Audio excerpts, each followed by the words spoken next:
My name is Madison Vale, and I'm a senior at the Atonement Catholic Academy. I've been here for 14 years since pre-K 3, and for all of those 14 years, music has been a very prevalent part of my life. It's been a very consistent part in my life.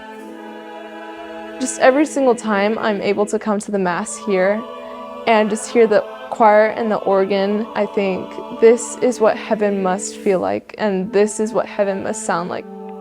My name is Alejandro Oliveros, and I have the privilege of serving as the Director of Music for the Atonement Catholic Academy and for Our Lady of the Atonement Catholic Church. On top of that, I'm also an alum of the institution, having started in 3rd grade here in 2003 and graduating with the class of 2013.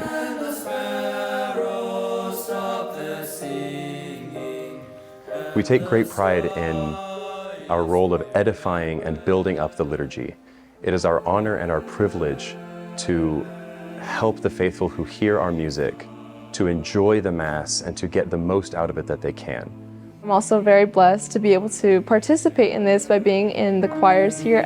I'm just very grateful and very blessed to have been able to have that experience here at the Atonement Catholic Academy. To have these students every single day taking music classes gives us an unbelievably advantageous situation where we can help expose these students to the beauty of liturgy, to appreciate it in a different way. And it really helps these students develop an appreciation for how we can worship Christ, how offering Him the truth, the beauty, and the goodness that He has given us is meet and right so to do.